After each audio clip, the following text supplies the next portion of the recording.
마카 배우기 학원.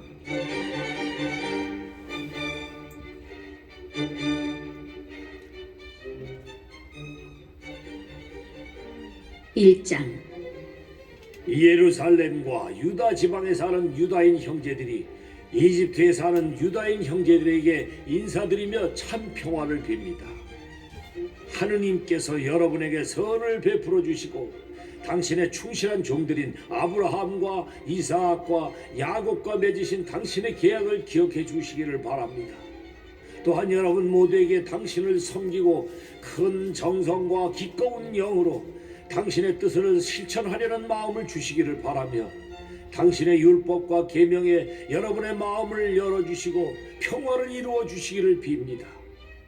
그뿐 아니라 그분께서 여러분의 간청을 들어주시고 여러분과 화해하시어 역경에 빠졌을 때 여러분을 버려두지 않으시기를 바랍니다. 지금도 우리는 이곳에서 여러분을 위하여 기도하고 있습니다. 169년 데메트리오스가 다스리던 때에 우리 유다인들은 여러분에게 편지를 써보냈습니다. 그것은 야손과 그의 일당이 거룩한 땅과 나라에서 떨어져 나간 뒤 몇 해 동안 우리가 극심한 고난을 겪고 있을 때였습니다. 그들은 성전 대문을 불사르고 죄 없는 이들의 피를 흘렸습니다. 그때 우리가 주님께 간청하자 그분께서 들어주셨습니다. 그래서 우리는 희생 제물과 고운 밀가루를 바치고 등불을 켜고 빵을 차려 놓았습니다. 이제 여러분이 기슬레오 달의 초막절을 지내시기를 빕니다. 188년.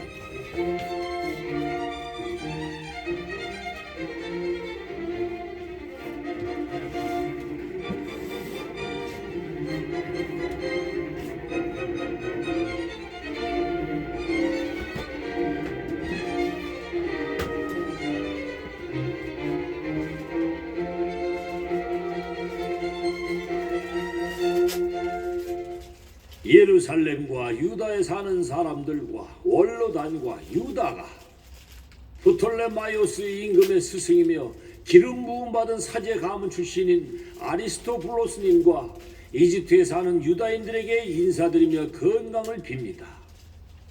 우리를 큰 위험에서 구원하시어 임금에게 맞서게 해주신 하느님께 깊이 감사를 드립니다. 그분께서는 과연 거룩한 도성에 맞서 진을 친 자들을 몰아내셨습니다. 아무도 당해낼 수 없을 듯한 군대를 그 수령이 이끌고 페르시아에 이르렀을 때 그들은 나네아 여신의 사제들이 꾸민 속임수로 나네아 신전에서 박살이 났습니다.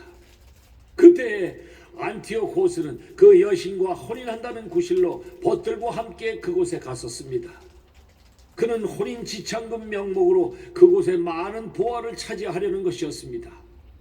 나네아 신전의 사제들이 그것들을 늘어놓자 안티오코스는 부하 몇을 데리고 성서 경내로 들어갔습니다.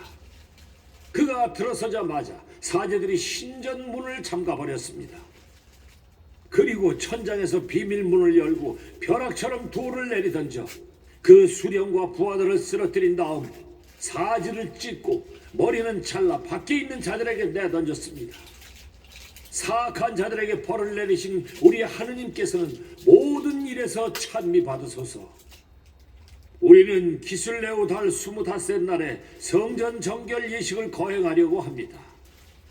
그래서 이를 알려 여러분도 초막절과 불의 축제를 지내도록 하는 것이 마땅하다고 생각합니다.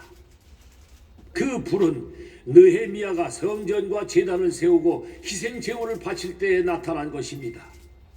우리 조상들이 페르시아로 끌려갈 때 당시의 경건한 사제들이 몰래 제단의 불을 가져다가 물 없는 저수동굴 깊숙한 곳에 감추어 놓고 아무도 그곳을 알아내지 못하게 만들었습니다.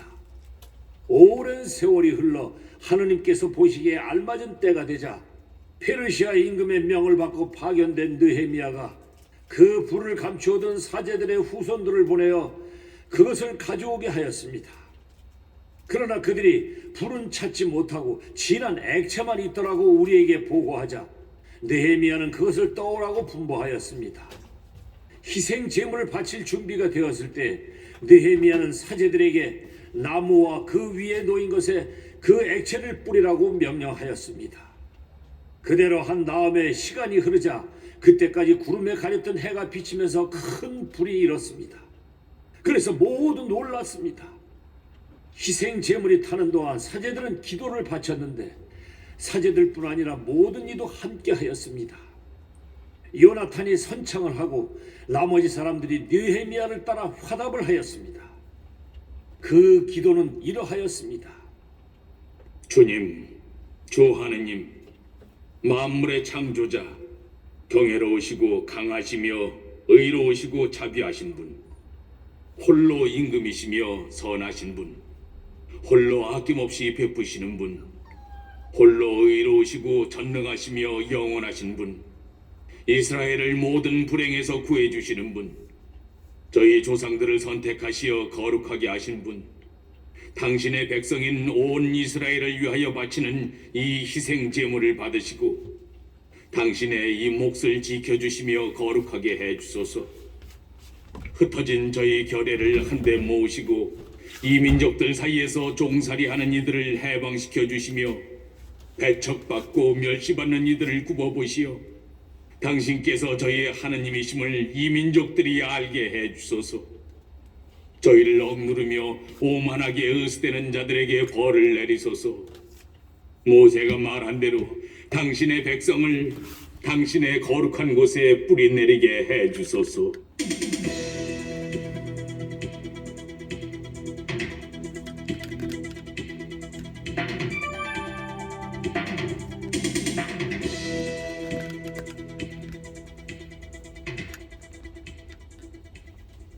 이어서 사제들이 찬미가를 불렀습니다. 희생 제물이 다 탄 뒤에 느헤미야는 나머지 액체를 커다란 돌들 위에 쏟으라고 명령하였습니다. 그대로 하니 불길이 일었습니다. 그러나 제단에서 빛이 비춰오자 그 불길은 사그라졌습니다. 이 일이 널리 알려져 유배사리로 끌려가던 사제들이 불을 숨겨놓은 곳에서 액체가 나와 느헤미야와 그 동료들이 그 액체로 희생제물을 살라 바쳤다는 사실이 페르시아인들의 임금에게도 보고되었습니다. 임금은 그 일을 확인한 다음 그곳에 담을 치고 거룩한 곳으로 만들었습니다. 그러고 나서 자기가 총애하는 이들에게 거기에서 얻은 많은 수입을 나누어 주었습니다.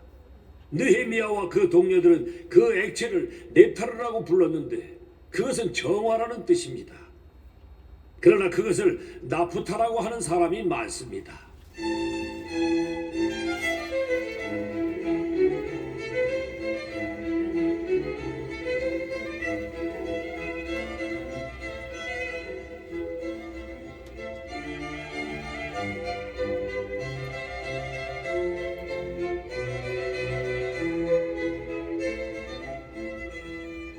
이장 우리의 문헌에는 예레미야 예언자의 이야기도 나옵니다.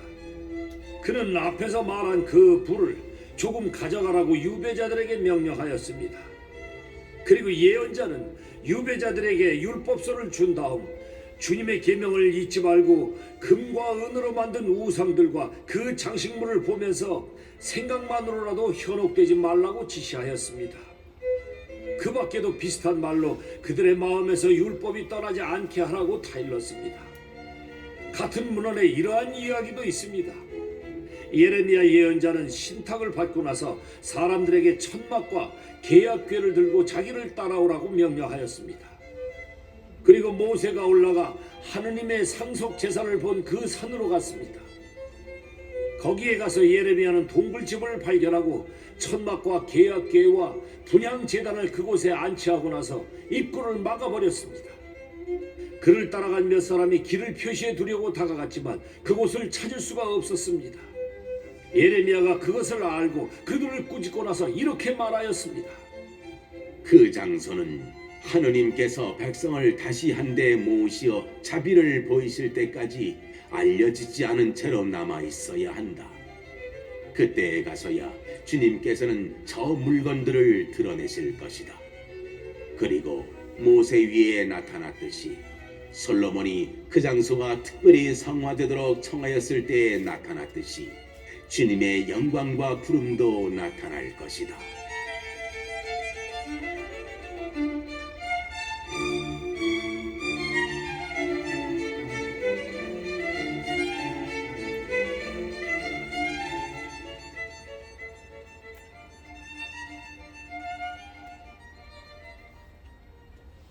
또 지혜를 갖춘 솔로몬이 성전을 봉헌하고 완공하면서 희생 제물을 바친 이야기도 분명히 드러나 있습니다. 모세가 주님께 기도하였을 때에 하늘에서 불이 내려와 희생 제물을 태운 것처럼 솔로몬이 기도하였을 때에도 불이 내려와 번제물을 살랐습니다. 모세는 속죄 제물을 사람들이 먹지 않았기 때문에 불이 살라버린 것이다 하고 말하였습니다. 솔로몬도 같은 모양으로 8해 동안 축제를 지냈습니다. 위의 문헌과 느헤미야의 회고록에는 이러한 일들과 함께 느헤미야가 도서관을 세우고 임금과 예언자들에 관한 책들과 다윗의 책들, 그리고 자원 예물에 관한 임금들의 편지를 모아드렸다는 이야기도 나옵니다. 유다도 우리에게 닥친 전쟁 때문에 흩어진 책들을 모두 모아드렸는데 그 책들이 우리에게 있습니다. 필요하시다면 그것들을 가져갈 사람들을 보내십시오. 우리는 정결 예식을 거행하려고 하면서 여러분에게 이 편지를 씁니다. 여러분도 이 축제를 지내시면 좋겠습니다. 하느님께서는 당신의 모든 백성을 구원하시고 모든 이에게 상속 재산과 왕권과 사제직과 거룩한 예식을 회복시켜 주셨습니다. 이는 그분께서 율법을 통하여 약속하신 대로입니다. 그래서 우리는 하느님께서 곧 자비를 베푸시어 우리를 하늘 아래 온 땅에서 거룩한 곳으로 모아들이시라고 희망합니다. 그분께서 우리를 큰 불행에서 건져주시고 이곳을 정화시켜 주셨기 때문입니다.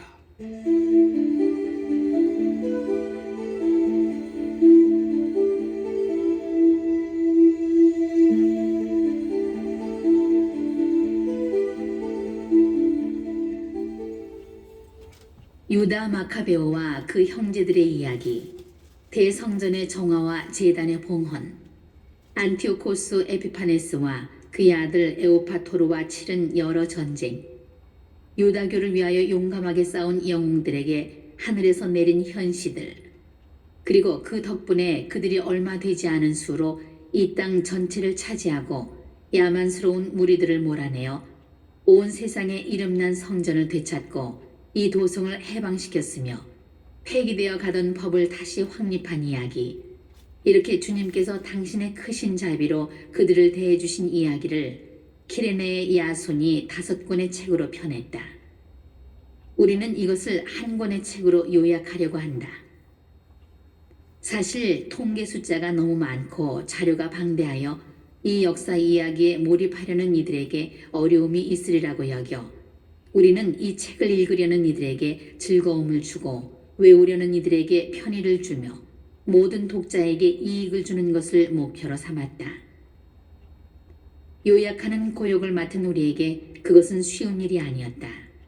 그 일은 땀을 쏟게 하고 잠을 빼앗아갔다. 그것은 잔치를 준비하여 손님들을 흡족하게 해주는 일이 수월하지 않은 것과도 같다. 그런데도 우리는 많은 이가 고마움을 느끼도록 이 고역을 기꺼이 받아들이고자 한다. 모든 사건의 자세한 내용은 저자에게 맡기고 우리는 줄거리를 요약하는 일에만 노력을 기울이려고 한다.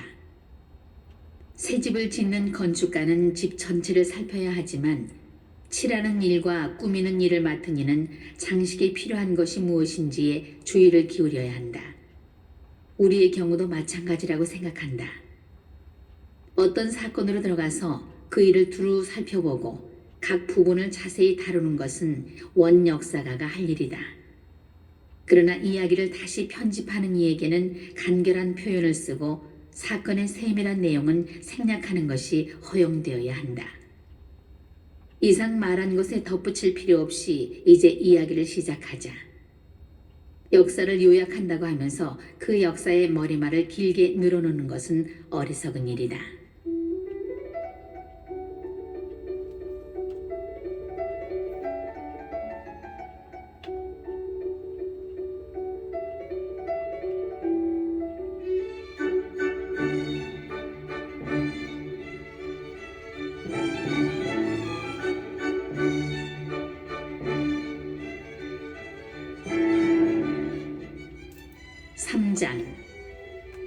오니아스 대사제가 경건하게 살고 악을 미워한 덕분에 거룩한 도성에서는 사람들이 완전한 평화를 누리고 법을 철저히 지키며 살았다.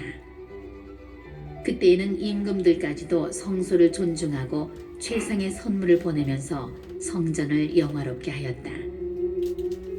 아시아의 임금 셀레우코스도 희생제물을 바치는 예식에 드는 모든 비용을 자기 수입에서 지불하였다.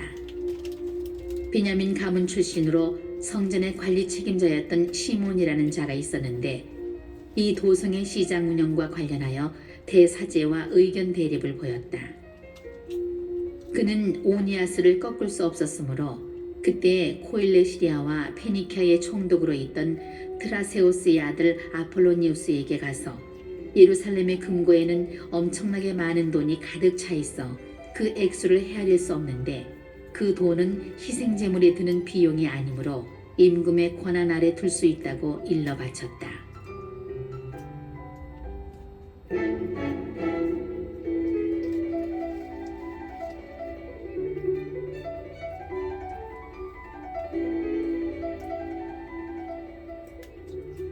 아폴로니우스는 임금을 만나 자기가 들은 대로 그 돈에 관하여 이야기하였다.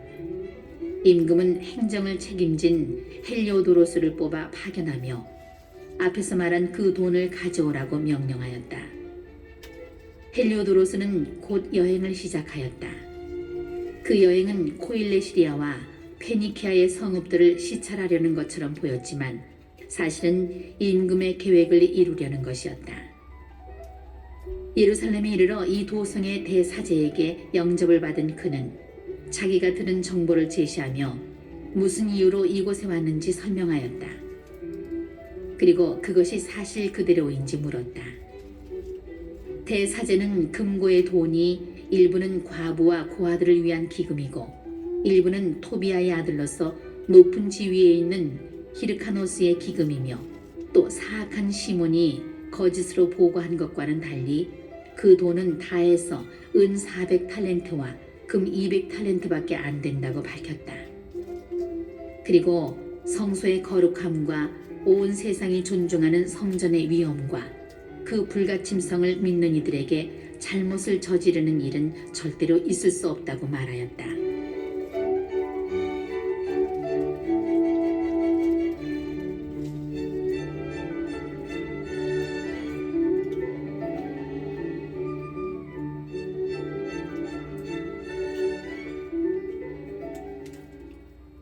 그러나 임금의 명령을 받은 헬리오도로스는 그 돈이 반드시 임금의 금고로 들어가야 한다고 말하였다. 그러고 나서 그는 나를 잡아 그 기금을 조사하러 들어갔다. 그러자 온 도성이 적지 않은 근심에 잠겼다. 사제들은 사제 옷을 입고 제단 앞에 엎드려서 하늘을 향하여 기금에 관한 법을 내리신 분께 돈을 맡긴 이들을 위하여 그 기금을 안전하게 지켜주십사고 간청하였다. 대사제의 모습을 보는 이마다 마음이 괴로웠으니 표정과 안색의 변화가 영혼의 근심을 드러냈기 때문이다. 공포에 사로잡힌 그는 몸을 부들부들 떨며 자기를 바라보는 이들에게 마음의 고통을 그대로 드러내었다. 사람들도 무리를 지어 집 밖으로 뛰어나와 함께 탄원하였다. 성소가 곧 모독을 당하려고 하였기 때문이다. 젖가슴 밑으로 차려옷을 두른 이 여자들이 길을 메웠다. 집안에 갇혀있던 처녀들은 더러는 성문으로, 더러는 성벽으로 함께 뛰어가고 또 더러는 창문으로 내다보며 모두 손을 하늘로 쳐들고 탄원 기도를 바쳤다. 군중이 온통 뒤섞여 엎드려 있는 광경과 큰 근심에 잠겨 불안에 떨고 있는 대사제의 모습은 애처로웠다. 그들은 돈을 맡긴 이들을 위하여 그것을 안전하고 온전하게 지켜주십사고 전능하신 주님께 간청하였다. 한편 헬리오도로스는 결정된 대로 실행하려고 하였다.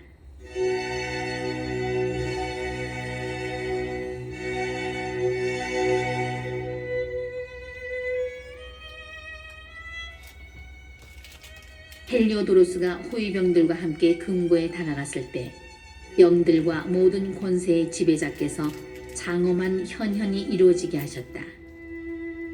그래서 그와 함께 당돌하게 들어선 자들이 이 하느님의 힘에 놀라 넋을 잃고 겁에 질려버렸다. 휘황찬란하게 무장한 말이 무시무시한 기사를 태우고 그들에게 나타났던 것이다. 그 말은 헬리오도로스에게 맹렬히 돌진하여 앞발로 그를 공격하였다.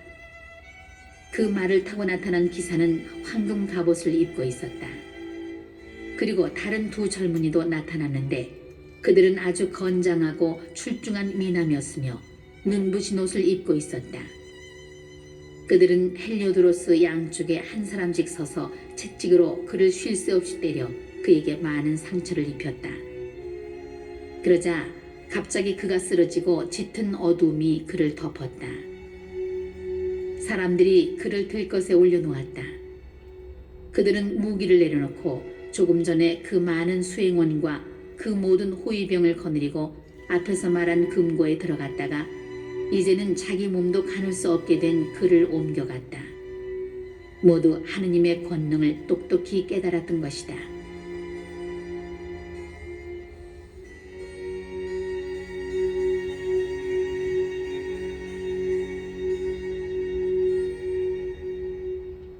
헬리오도로스가 하느님의 힘 때문에 말도 못하고 회복될 희망을 모두 잃어버린 채 넘어져 있을 때 유다인들은 당신의 성소를 영광스럽게 해주신 주님을 찬미하였다. 그리하여 조금 전까지만 해도 공포와 혼란으로 가득하였던 성전은 전능하신 주님의 현현 덕분에 기쁨과 즐거움으로 가득 차게 되었다. 그러자 헬리오도로스의 동료 몇이 급히 오니아스에게 가서 거의 마지막 숨을 넘기며 죽어가는 그의 목숨을 살려주시도록 지극히 높으신 분께 간청하여 달라고 부탁하였다. 대사제는 유다인들이 헬리오도로스에게 무슨 악랄한 짓을 한 것으로 임금이 생각할까 두려워 그 사람의 회복을 위하여 희생 제물을 바쳤다. 대사제가 속죄 제물을 드릴 때 그 젊은이들이 똑같은 옷을 입고 헬리오도로스에게 다시 나타나 그 앞에 서서 말하였다. 오니아스 대사제에게 깊이 감사하여라. 주님께서 그를 보아 내 목숨을 살려주셨다. 하늘로부터 벌을 받았던 너는 이제 모든 이에게 주님의 위대한 능력을 알려라. 이 말을 하고 그들은 사라졌다.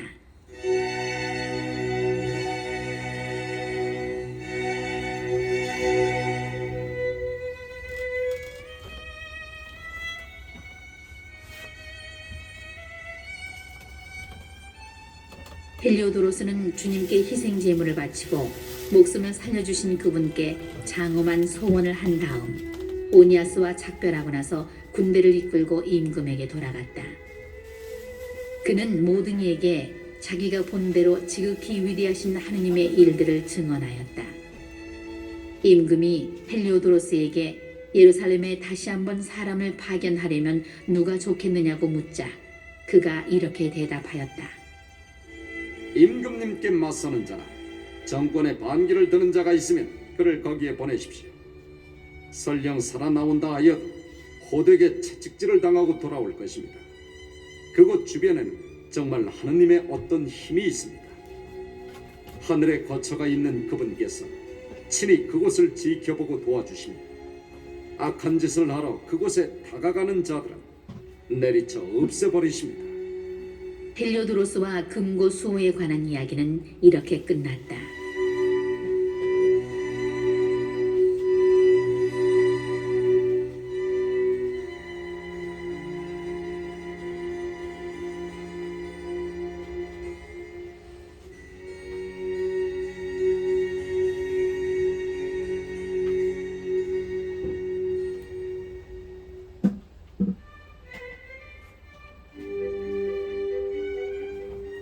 사장. 앞에서 말한 대로 시몬은 기금과 조국에 해를 끼치는 밀고를 하더니 이제는 헬리오도로스를 부추겨 그 불행한 일을 불러들인 장본인이 오니아스라고 모함하였다. 무엄하게도 이 도성의 은인이고 동족의 보호자이며 열렬한 법의 수호자인 그를 정권의 반기를 든 자라고 말하였던 것이다. 오니아스에 대한 시몬의 적개심이 점점 커져 시몬의 신복 하나가 살인을 저지르기에 이르렀다. 오니아스는 분쟁이 심각해지고 메네스테우스의 아들이며 코일레 시리아와 페니키아의 총독인 아폴로니우스가 시몬의 사악함을 부추기고 있는 것을 보고 임금을 찾아갔다. 이는 자기 동족을 고발하기 위해서가 아니라 공적으로든 사적으로든 온 백성의 안녕을 수호하기 위해서였다. 그는 임금이 관심을 기울이지 않으면 이 지방 행정이 평화롭게 이루어질 수 없으며 시몬은 어리석은 짓을 그만두지 않을 것이라고 보았던 것이다.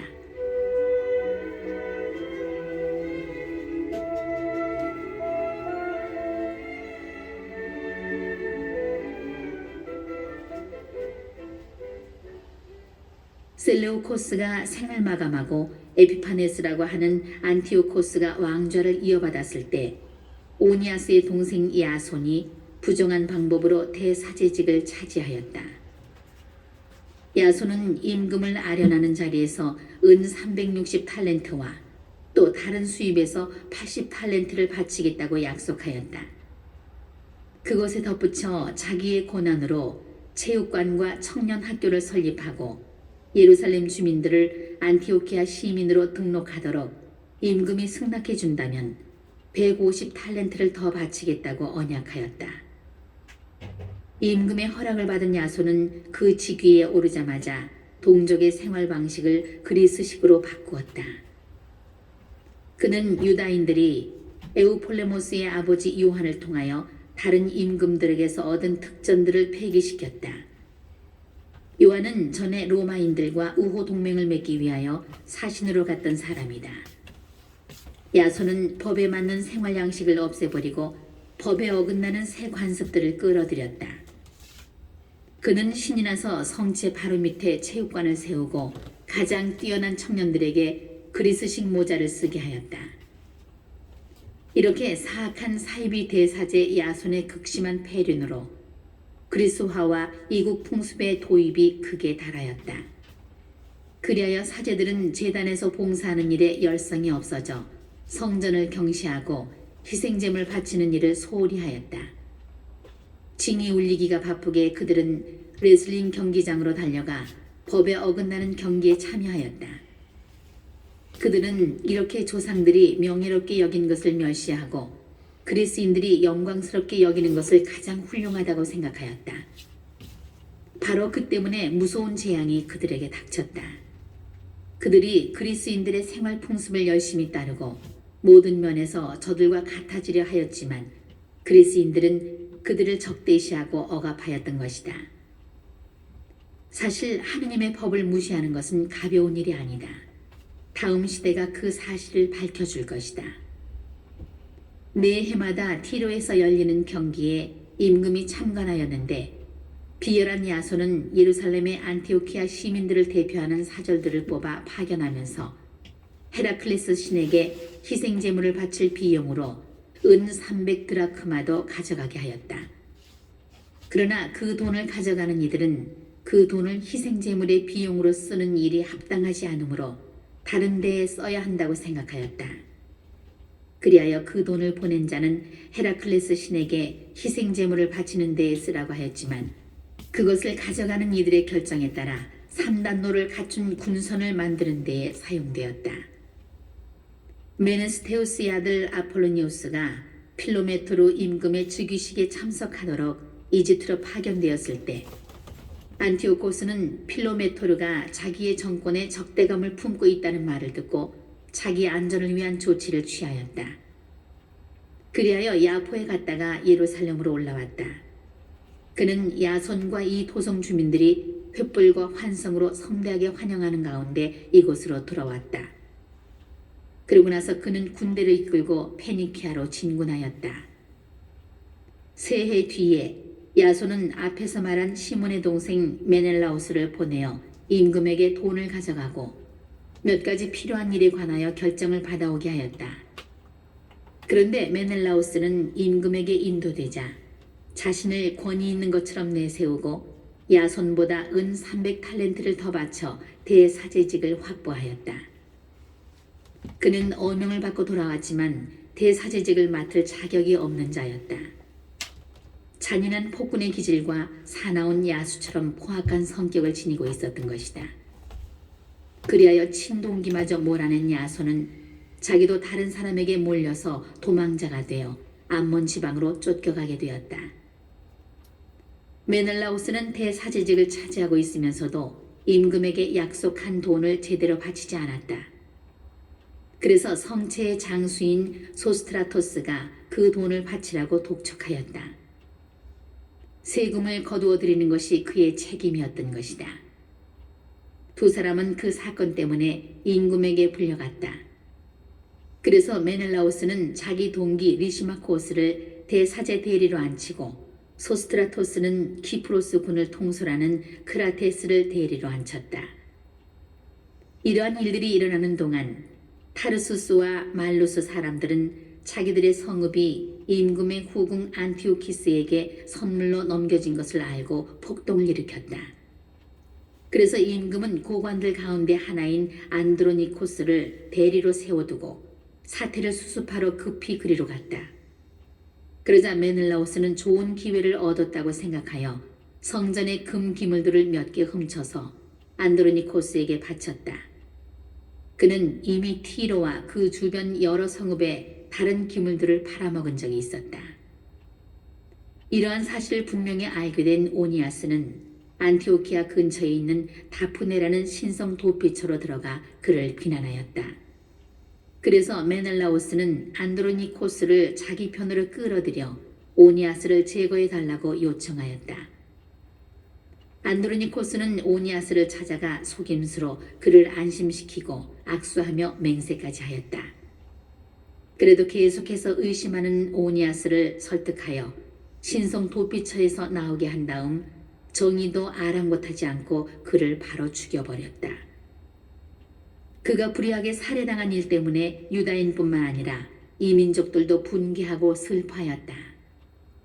임금이 killikia 지역에서 돌아오자 그 성읍의 유다인들 그리고 그들과 함께 그 사건을 개탄하는 그리스인들이 오니아스가 피살된 사건을 호소하였다.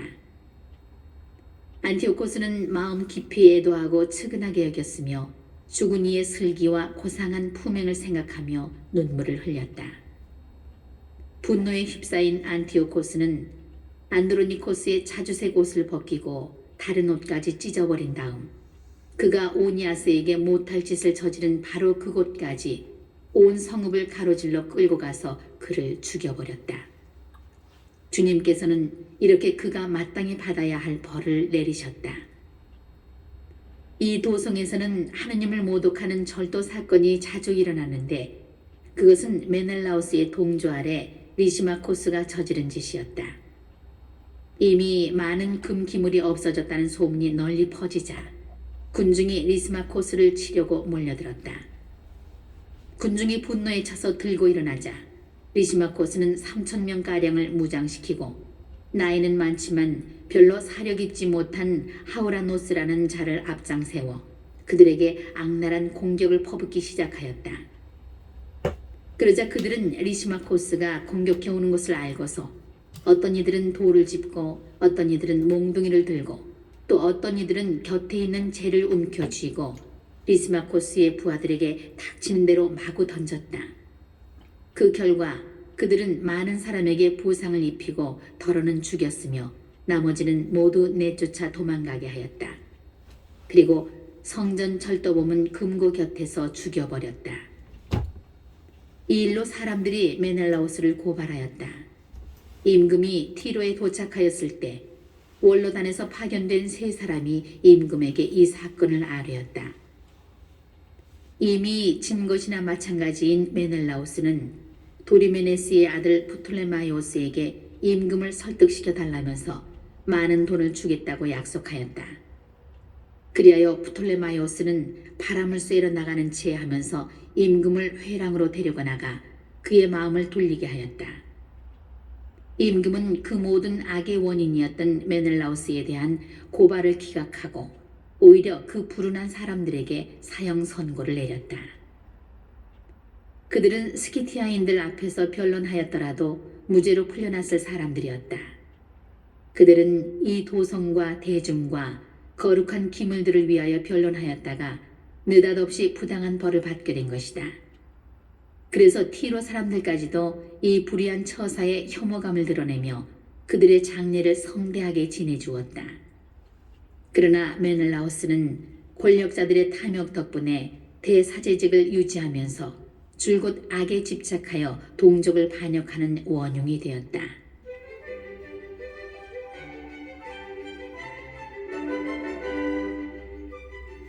(5장) 그 무렵에 안티오코스가 제2차 이집트 원정을 시도하였다. 그런데 금실로 짠 옷을 입고 창으로 무장한 기병들이 무리를 지어 나타나 거의 40일 동안 온 도성 상공에서 이리저리 치닫는 일이 일어났다. 칼을 빼든 그 기병대들은 전열을 갖추고 서로 공격과 반격을 되풀이하였는데 방패들이 휘둘리고 창날들이 숲을 이루며 화살들이 흩날리고 금장식 마구들이 번쩍이고 온갖 종류의 갑옷이 번뜩였다. 이 발현을 본 이들은 그것이 모두 좋은 징조이기를 바랐다.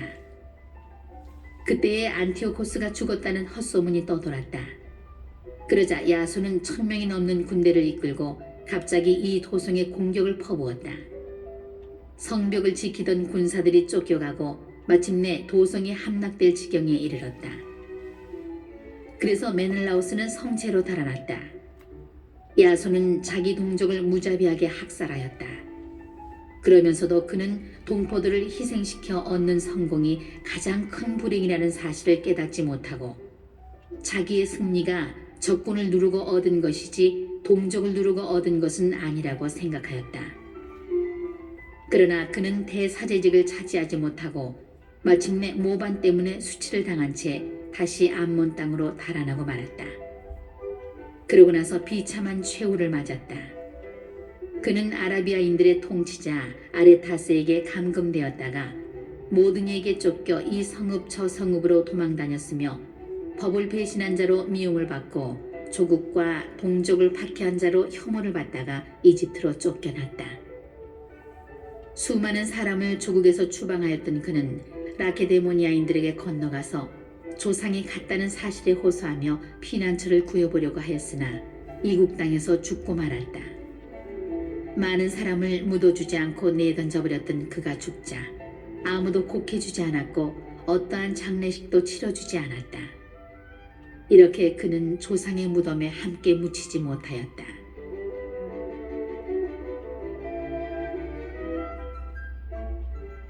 이 일에 관한 보고가 임금에게 들어가자 그는 유다인들이 반란을 일으켰다고 생각하였다. 그래서 그는 야수처럼 격분한 마음으로 이집트에서 돌아와 이 도성을 무력으로 점령해버렸다. 그러고 나서 걸리는 사람마다 사정없이 칼로 쳐 죽이고 집으로 들어간 이들도 학살하라고 군사들에게 명령하였다. 그리하여 젊은이와 늙은이를 살해하고 여자와 아이를 도륙하고 처녀와 젖먹이를 살육하는 일이 자행되었다. 단 사흘 만에 8만 명이 살해되고 4만 명이 백병전으로 죽었다. 노예로 팔려간 사람도 살육당한 사람만큼 많았다. 임금은 그것으로 만족하지 않고 법과 조국의 배반자가 된 메넬라우스의 인도를 받아 무엄하게도 온 세상에서 가장 거룩한 성전으로 들어갔다. 그는 거룩한 기물들에 부정한 손을 대고 다른 임금들이 그곳의 발전과 영광과 영예를 위하여 바친 예물들을 더러운 손으로 휩쓸어 갔다. 안티오코스는 이 도성에 사는 이들의 죄악 때문에 주님께서 잠시 이곳을 소홀히 하시게 된 것을 모르고 교만한 생각을 품고 있었다. 그들이 그토록 많은 죄악에 빠지지 않았더라면 셀레우코스 임금이 보내어 금고를 점검하러 왔던 헬리오도로스처럼 안티오코스도 안으로 들어섰다가 바로 채찍질을 당하여 그런 방자한 짓을 못하게 내몰렸을 것이다. 그러나 주님께서는 이곳을 위하여 백성을 선택하신 것이 아니라 백성을 위하여 이곳을 선택하신 것이다. 그래서 이곳은 백성의 불행을 함께 겪고 나중에 혜택도 함께 누렸다. 전능하신 분의 진노로 버림받은 이곳은 위대하신 주님과 화해하게 되었을 때 다시 그 모든 영광을 되찾았다. 이렇게 하여 안티오코스는 성전에서 1800 탈렌트를 실어내어 안티오키아로 급히 돌아갔다. 그는 오만하게도 무태다 배를 띄우고 바다를 걸어갈 수 있다고 생각하였다. 그만큼 의기양양하였던 것이다. 그는 백성을 억압할 감독관들을 남겨두었다. 예루살렘에는 임명자인 자기보다 더 야만스러운 성격을 지닌 프리기아 출신 필리포스를 임명하고 그리즘에는 안드로니코스를 임명하였다. 이들 말고도 메넬라오스를 임명하였는데 그는 어느 누구보다 더 포악하게 동족을 지배하였다. 유다인들에게 적대감을 품고 있는 안티오코스는 미시아의 수령 아폴로니우스를 군사 2만 2천 명과 함께 보내며 장정들을 모조리 학살하고 여자들과 아이들은 노예로 팔라고 명령하였다. 아폴로니우스는 예루살렘에 도착하자 평화로운 사람인 채 하며 거룩한 안식일까지 기다렸다가 그날에 유다인들이 일하지 않는 것을 보고 부하들에게 무장 행렬을 하라고 지시하였다. 그러고 나서 그는 이 광경을 보러 나온 이들을 모두 학살하고 무장한 병사들과 함께 이 도성으로 달려들어와 또 수많은 사람을 죽였다. 그때에 마카베오라고 하는 유다가 9명가량의 사람들과 함께 광야로 물러갔다. 유다는 그곳에서 동지들과 함께 들짐승처럼 살며 몸을 부정하게 하지 않으려고 줄곧 들에 나는 것만 먹고 살았다.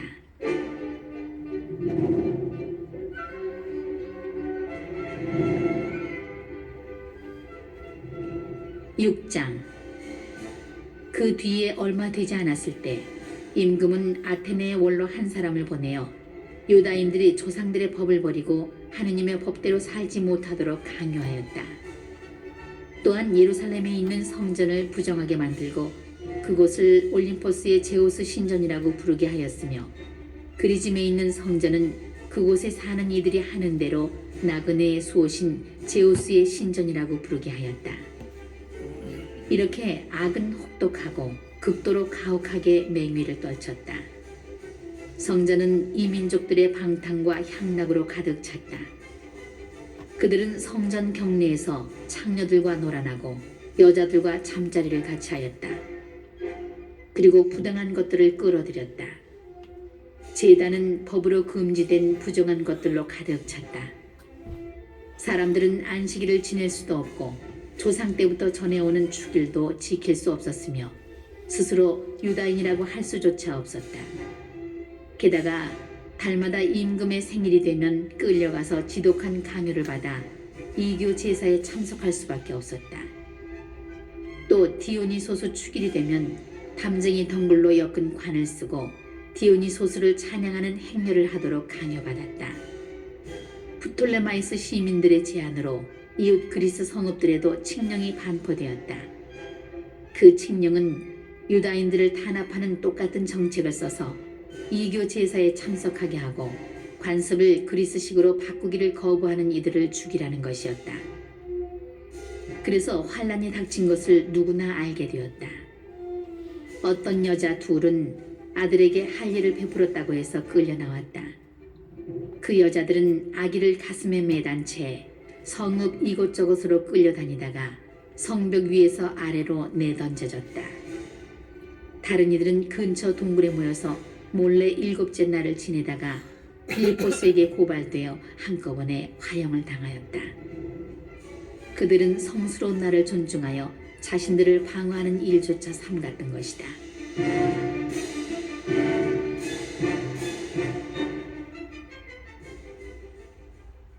나는 이 책을 읽는 이들이 이러한 고난에 좌절하지 말고 이 징벌을 우리 민족을 멸망시키려는 것이 아니라 교육시키려는 것으로 여기도록 권고한다. 사악한 자들을 오래 버려두시지 않고 바로 벌하시는 것은 그분께서 지극히 인자하시다는 표지다. 주님께서는 이와 달리 다른 민족들에게는 그들의 죄가 가득 찰 때까지 벌을 내리시지 않고 인내하며 기다리신다. 그러나 우리 민족은 달리 다루시기로 결정하셨다. 나중에 우리의 죄가 절정에 달하여 그분께서 우리에게 보복하시는 일이 없게 하시려는 것이다. 그러므로 그분께서는 절대로 우리에게서 자비를 거두지 않으신다. 고난으로 당신의 백성을 교육하시는 것이지 저버리시는 것이 아니다. 이것으로 이러한 사실을 상기시키기에 충분할 것이다. 이제 본 이야기로 다시 돌아가자. 매우 뛰어난 율법학자들 가운데 엘아자르라는 사람이 있었다. 그는 이미 나이도 많고 풍채도 훌륭하였다. 그러한 그에게 사람들이 강제로 입을 벌리고 돼지고기를 먹이려 하였다. 그러나 그는 더럽혀진 삶보다는 명예로운 죽음을 택하는 것이 낫다고 여겨 자진해서 형틀로 나아가며 돼지고기를 뱉어버렸다. 이것이 바로 목숨이 아까워도 법에 어긋나는 음식은 맛보는 일조차 거부하는 용기를 지닌 모든 이가 걸어가야 하는 길이다. 법에 어긋나는 이교 제사의 책임자들이 전부터 엘아자르와 친분이 있었기 때문에 그를 따로 데리고 가 그가 먹어도 괜찮은 고기를 직접 준비하여 가지고 와서 임금의 명령대로 이교 제사 음식을 먹는 채 하라고 권하였다. 그렇게 하여 엘아자르가 죽음을 면하고 그들과 맺어온 오랜 우정을 생각하여 관대한 처분을 받게 하려는 것이었다. 그러나 그는 자기의 생애, 많은 나이에서 오는 위엄, 영예롭게 얻은 백발, 어릴 때부터 보여온 훌륭한 처신, 그리고 무엇보다도 하느님께서 제정하신 거룩한 법에 합당하게 고결한 결정을 내린 다음 자기를 바로 저승으로 보내달라고 하면서 이렇게 말하였다. 우리 나이에는 그런 가장된 행동이 합당하지 않습니다. 많은 젊은이가 90살이나 된 엘아자르가 이 민족들의 종교로 넘어갔다고 생각할 것입니다. 또한 조금이라도 더 살아보려고 내가 취한 가장된 행동을 보고 그들은 나 때문에 잘못된 길로 빠지고 이 늙은이에게는 오역과 치욕만 남을 것입니다. 그리고 내가 지금은 인간의 벌을 피할 수 있다 하더라도 살아서나 죽어서나 전능하신 분의 손길은 피할 수 없을 것입니다. 그러므로 이제 나는 이 삶을 하직하여 늙은 나이에 맞가진 내 자신을 보여주려고 합니다. 또 나는 숭고하고 거룩한 법을 위하여 어떻게 기꺼이 그리고 고결하게 훌륭한 죽음을 맞이하는지 그 모범을 젊은이들에게 남기려고 합니다.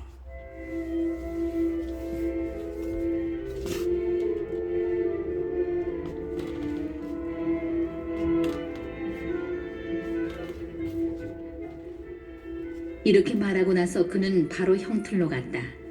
조금 전까지도 그에게 호의를 베풀던 자들은 그가 한 말을 미친 소리라고 생각하였기 때문에 마음을 바꾸고 아기를 품었다. 그는 매를 맞아 죽어가면서도 신음 중에 큰 소리로 말하였다. 거룩한 지식을 가지고 계신 주님께서는 내가 죽음을 면할 수 있었지만 몸으로는 채찍질을 당하여 심한 고통을 겪으면서도 마음으로는 당신에 대한 경외심 때문에 이 고난을 달게 받는다는 사실을 분명히 아십니다.